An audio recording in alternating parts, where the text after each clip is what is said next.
तो कोरोना से हुई मौतों के अस्पष्ट और अधूरे आंकड़ों को लेकर हाईकोर्ट की फटकार के बाद बिहार सरकार अब हरकत में आ चुकी है।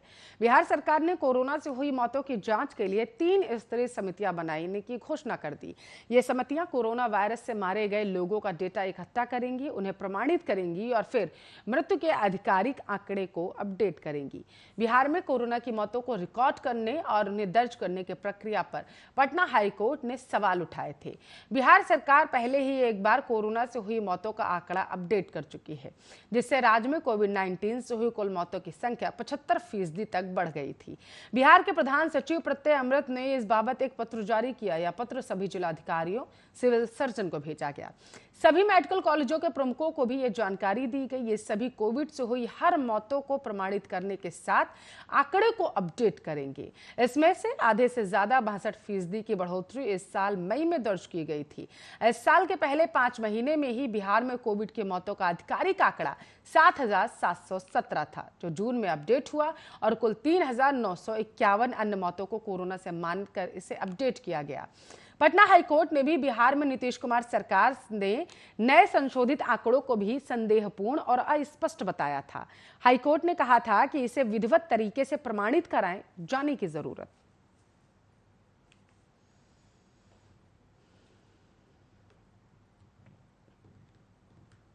तो देश में 2 बच्चों की जनसंख्या नीति को लेकर एक बार फिर से सियासत गर्मा चुकी है।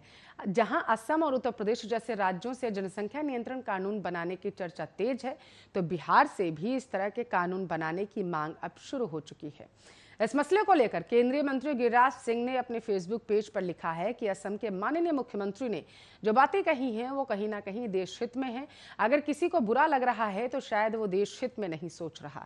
बढ़ती जनसंख्या अभिशाप बन गई है या हिंदुस्तान को जंजीर से जकड़ रही है। बिहार भाजपा के वरिष्ठ नेता और दीघा के विद्यालय सचिव विधायक संजीव चौरसिया कहते हैं कि बिहार जैसे राज्य जिसके पास संसाधन बहुत सीमित है और आबादी बहुत ज्यादा है, ऐसे में लोगों तक सरकारी योजनाओं का लाभ ज्यादा से ज्यादा पहुंचे। बिहार में जनसंख्या नियंत्रण कानून बनना चाहिए।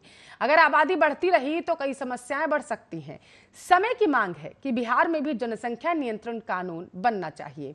भाजपा के सहयोगी जेडीयू के नेता जनसंख्या नियंत्रण कानून के सवाल पर सीधा जवाब देने से बचने की कोशिश करते हैं।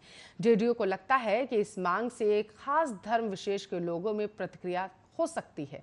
इसे देखते हुए बिहार के अल्पसंख्यक कल्याण मंत्री जमा खान कहते हैं कि जनसंख्या नियंत्रण होना चाहिए, लेकिन इसके लिए तमाम राजनीतिक पार्टियों की राय एक जैसी होनी चाहिए।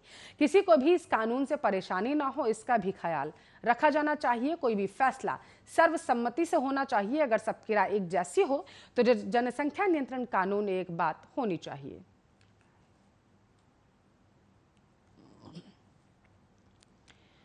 तो योग दिवस पर बिहार के डिप्टी सीएम तारकिशोर प्रसाद ने अपील की है कि साथ ही योग पर सियासत करने वालों पर उन्होंने निशाना भी साधा।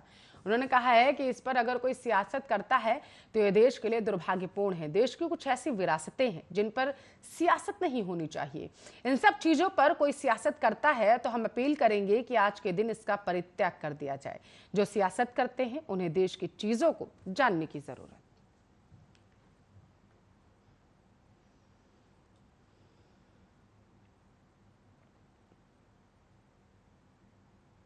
तो कोरोना की रफ्तार को काबू कर चुके बिहार में आज से टीकाकरण के महाअभियान की शुरुआत की जा रही है। इसके तहत अगले 6 महीने में 6 करोड़ लोगों को टीकाकरण का लक्ष्य रखा गया है। इस महाअभियान को लेकर बिहार भर में बड़े बड़े होर्डिंग्स लगाए गए हैं। बिहार के हर गली, मोहल्ला और गांव में यह अभियान बेहतर तरीके से चल सके, इसे लेकर टास्क फोर्स तैनात कर दी गई है। बिहार के 6,000 स्थायी और अस्थायी टीका केंद्रों पर आज से टीका लगाया जाएगा। इसकी शुरुआत सीएम नीतीश कुमार करेंगे। आपको बता चले, गृह राज्य मंत्री सह बीजेपी सांसद नित्यानंद राय ने भी वैक्सीन को लेकर कहा है कि पीएम नरेंद्र मोदी के लिए एक एक भारतीय का जिंदगी अमूल्य है। उन्होंने कहा कि प्रधानमंत्री नरेंद्र मोदी के द्वारा जो कदम उठाए गए उससे देश की जनता को लाभ मिला। अगर मोदी जी प्रधानमंत्री नहीं होते तो देश में क्या होता है, जिसकी कल्पना खुद करिएगा।